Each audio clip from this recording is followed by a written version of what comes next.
Sa pangalan pa rin po ni Kuya Angelo Palmones, ito po si Yuval Reyes at kasama na natin si Miss Grace Castañeda ng DOST Pag-asa.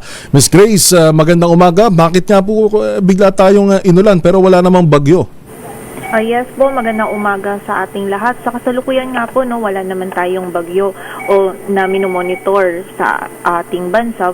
Bagamat po yung shear line yung nakakaapekto dito sa Southern Luzon, kung saan ito pa rin po yung patuloy na nagdudulot ng mga pag-ulan dito sa may bahagi ng Bicol Region, Mimaropa, Calabarzon, maging sa area din po ng Eastern Visayas, Western Visayas, at sa bahagi din po ng Isabela, Quirino, Aurora, Nueva Ecija, Bulacan, at maging dito po sa Metro Manila ay magiging makulimlim din po yung ating panahon. So yung mga pagulan po na ito, lalong-lalo na dito sa may silangang bahagi ng Luzon, is posible po maging moderate hanggang sa mga malalakas na pag-ulan na maaring magdulot ng mga pagbaha at pagguho ng lupa. So pag-iingat po para sa ating mga kababayan dyan. Samantala, yung northeast monsoon naman nakakaapekto pa rin sa nalalabing bahagi ng Luzon, kung saan magdadala pa rin ito ng malamig na panahon dito sa Cordillera Administrative Region, maging sa nalalabing bahagi pa ng Cagayan Valley, at meron din pong maulap na kalangitan na may mga kasamang pag-ulan. At sa nalalabing bahagi naman po ng ating bansa, meron tayong mararanasan lamang ng mga isolated na mga pag-ulan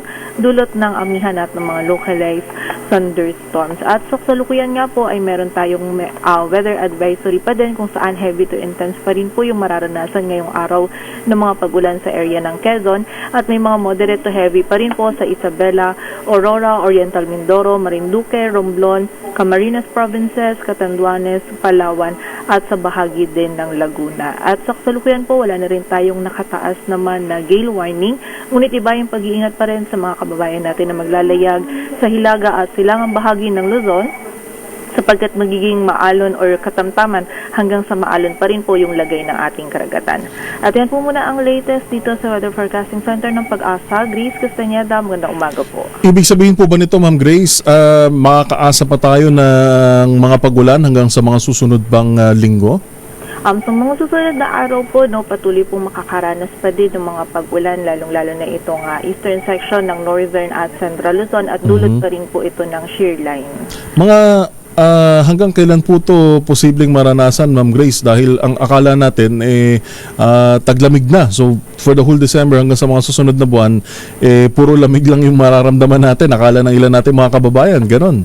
Yes po, sa nakikita natin in the next 3 days, lalong-lalo na po dito sa may area ng Cagayan at Isabela, maging yung ilang silangang bahagi pa po ng Luzon, is patuloy nga po makakaranas pa rin ng maulan na panahon dulot po ng shear line. And most likely po kasi yung shear line is dulot din po ito ng isa po ito, or ito yung banggaan nitong prevailing din natin na northeast monsoon o amihan, and then yung easterlies po. So kapag po ganitong panahon kung saan nag-start na din po yung northeast monsoon o amihan natin, kapag medyo nga po ito ay malakas, is posible din pong may dala po itong shear line, or magdudulot din po ito ng shear line dito naman po sa silangang bahagi po ng ating bansa. So yung shear line po is yung isang component niya is yung northeast monsoon po natin.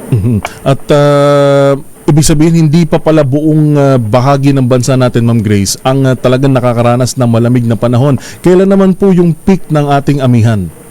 Usually po, or sa kasalukuyan po, ang nakakaranas po nitong northeast monsoon natin, yung kung saan yung malamig na panahon po yung nararanasan nila, is yung malaking bahagi pa rin po ng Northern Luzon at yung ilang areas po ng Central Luzon. And then sa mga susunod na araw naman po nakita natin, posibleng medyo humina po yung amihan natin. And then usually po ang peak naman ng ating amihan is yung katapusan po ng December to January. So yun po yung mas malalamig po yung temperatura, or mas mabababa po yung temperatura na ating mga nararanasan. Alright. Maraming salamat po, Ma'am Grace. Good morning. Maraming salamat din po, at mag-ingat po tayong lahat. Maganda umaga, Pilipinas!